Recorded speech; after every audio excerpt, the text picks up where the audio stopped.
For cuttings that are going to be taken from semi-ripe branches, shoots, I can't even speak anymore. And I'm going to show you what I mean by that. It's good to have mixture that's not so rich because they really don't need that much to grow. So this one is a regular potting compost, and I've just added a lot more perlite in it, such that it's really loose, and that's what the little cuttings are going to require. So I am going to now prepare some pots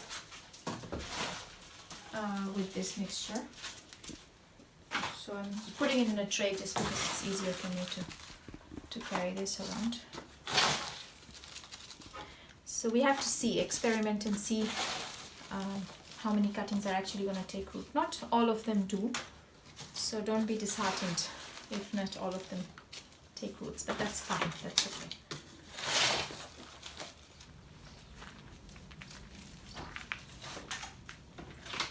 So I'm just going to put a date on it because there will be two cuttings that I'll take. One is the lavender, and I just have one variety of lavender, and I think it is the English lavender as far as I know, because I took that from another cutting that I made in Germany, so I don't quite remember the variety, but that's okay. So I'm just going to take lavender and some rosemary, and you can tell which one is a lavender and which one is a rosemary. So I don't need to put the names of the plants, but I need to put a date so that I have a starting point, so I know that this is when I actually took the cuttings, and I roughly know, okay, if nothing happens, for example, in 3 months, then I can pretty much chuck the whole thing. But I think something will. At least some of them will take roots. So today is the 4th of July, so I'm just going to note that down, and then so there is a rough idea for a date. Just put that in somewhere, doesn't matter where, maybe there. And I need to take a little dribbler, or in this case I have a chopstick, because I don't want to poke in to the soil with the shoot, because it's kind of young and you don't want to damage them. Okay, let's go search for some cuttings.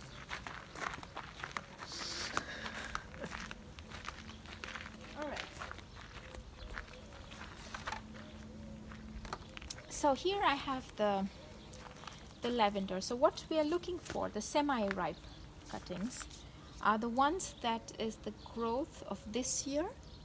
So that means that the bottom part is woody and hard, so that can take roots, not completely, not the growth from last year. The top one is still soft. So that's what we're looking for, and something that doesn't have the flower on it, because that's not going to work.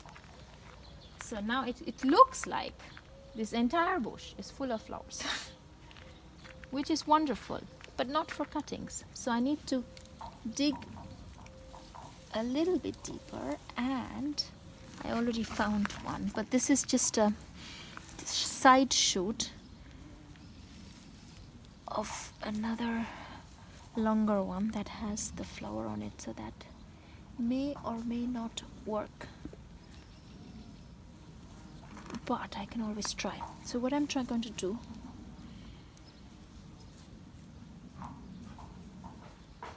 very carefully take that off. Take off the bottom leaves, because that's important.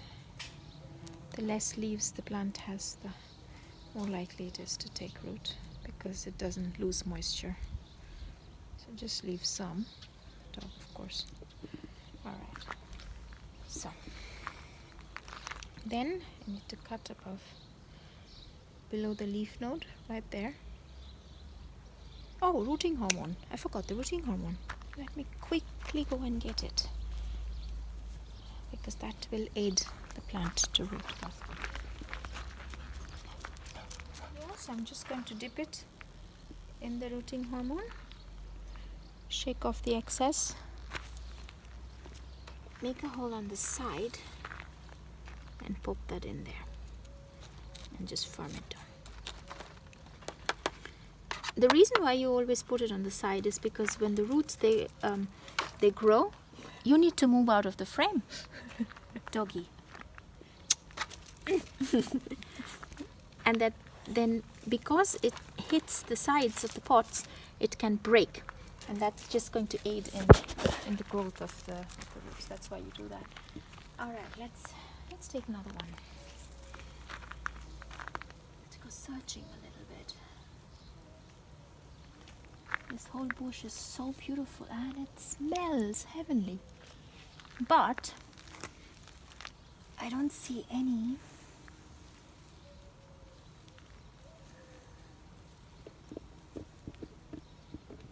I just have to try with the ones that I can find. So that's another one. So take that off. And then again do the same thing. Strip off the bottom leaves. Cut right below the node, the leaf node. Dip it in rooting hormone. Excess out. Use your chopstick to make a hole, pop it in, firm it down. Now after this is finished, I'm going to do a couple of the lavender and then water it really nicely. And as with all cuttings, you should never leave that in direct sunlight, never. And keep sure that it's moist but it's not soaking wet, that it doesn't dry out, and never in full sunlight. That means that I can't put it in the greenhouse. That's going to burn it. So let's see, let's take this one. All right. Excess. So.